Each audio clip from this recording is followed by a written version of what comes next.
All right, Shalom Akim. I want to start off by saying Kal Halal Yahweh Bahashim Yahweh Shai Bahashim Rukakradash Brakatha. I also want to give double honors to the elder apostles of Great Millstone who brought us this truth. And I also want to say shalom to the 144,000 men out there on the highways and byways preaching this truth and going hard in this truth, and the 1/3 women and children in this truth. And in today's lesson, I wanted to talk about how everything Esau, the so-called white man, does is biblically prophesized, and how America is Babylon, okay?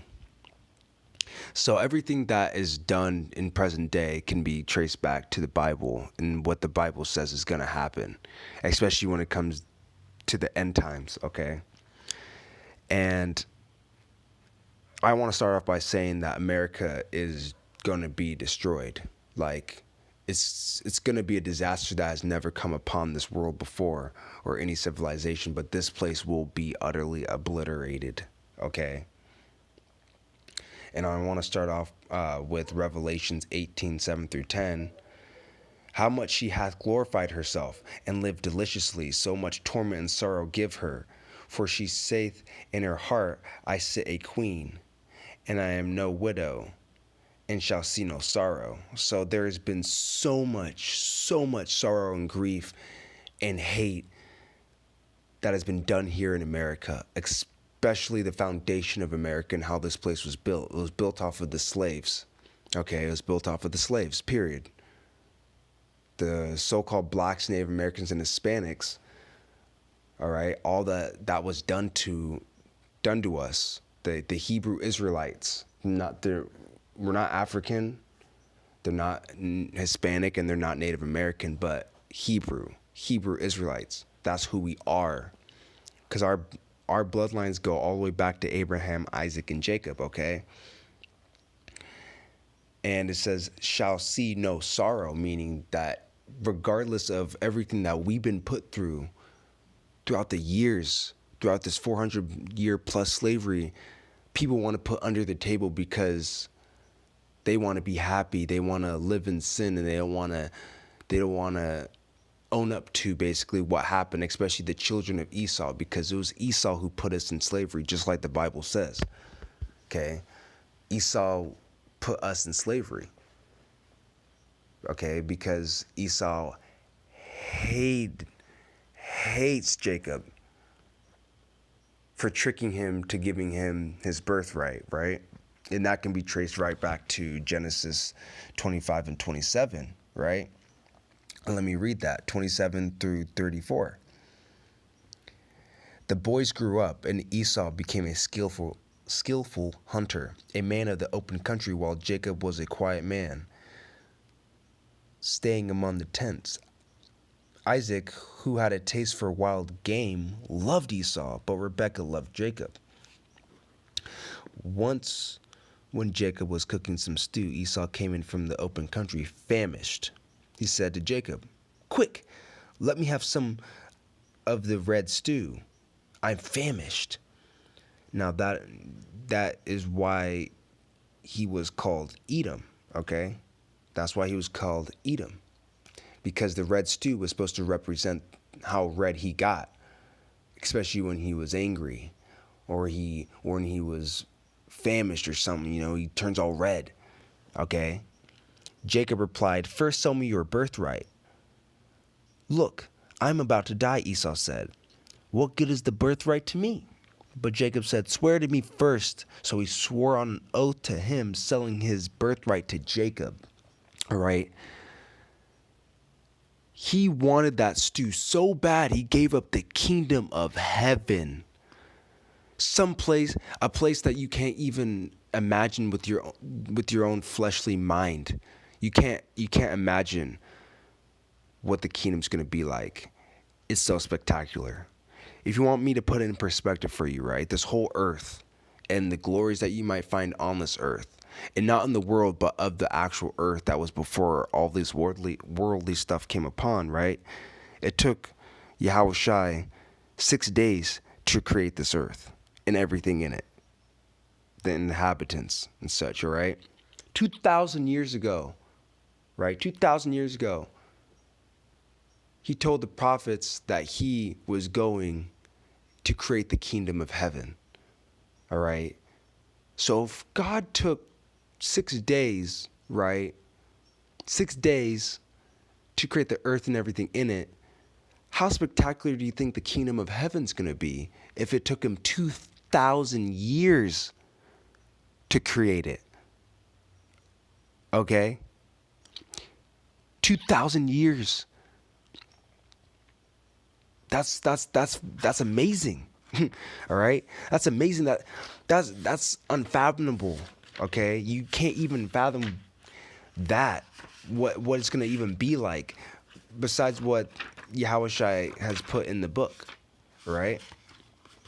And if you want a kind of an idea, in Tobit 13 and 16 it says, "For Jerusalem shall be built up with sapphires and emeralds and precious stones, and thy battlements and towers with pure gold." Okay? So that's just a little bit. Just a little bit. Okay? The walls and towers and battlements with pure gold. That means Jerusalem is going to be pure gold. You have not seen anything like that on this earth. A whole city just made of pure gold with precious stones like emeralds, sapphires, rubies, stuff like that. Okay? In the streets, and it goes to say after Tobit 13 and 16, it goes to Tobit 13 and 17, and it says, "And the streets of Jerusalem shall be paved with beryl and carbuncle and stones of Ophir," which Ophir is the purest form of gold, okay? The kingdom is going to be fantastic. And it's going to be an everlasting kingdom, just like in Daniel 7 and 27 talks about, okay?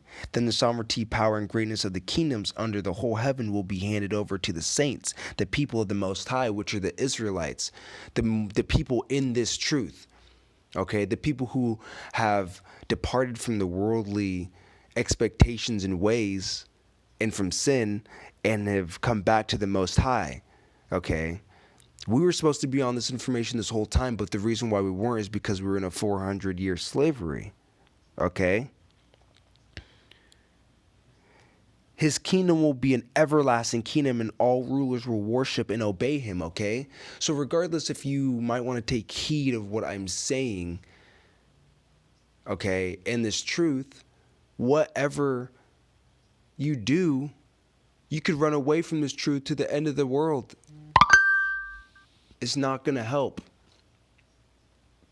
It's not going to help, because this kingdom is going to come. The destruction of Babylon, America the Great, Babylon the Great, is going to happen regardless.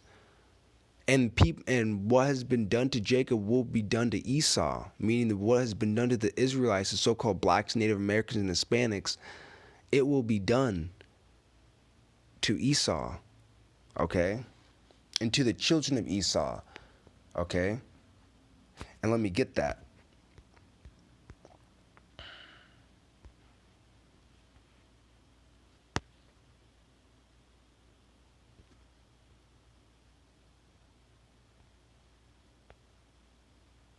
And I want to start off with this one by saying in Romans 9 and 13, "As it is written, Jacob have I loved, but Esau have I hated," okay? So the Lord is angry at Esau for everything that they've done, okay? And again, Esau hated Jacob, hence why he put him in slavery, okay?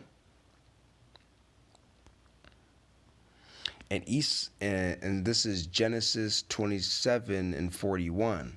"And Esau hated Jacob because of the blessings wherein his father blessed him. And Esau said in his heart, The days of mourning for my father are at hand. Then will I slay my brother Jacob." Okay? Which he has done. He put him in slavery, okay? The white man has put the Israelites in slavery. He knew who we were when he went over to Africa, the Hamites, right? The Africans, which we are not. We are not African American. We're Hebrew. The Africans are a separate people, the Hamites, okay? He convinced the Hamites to put us in slavery, to take us and put us in slavery. The whole world knows who we are, or knew who we were at the time, okay?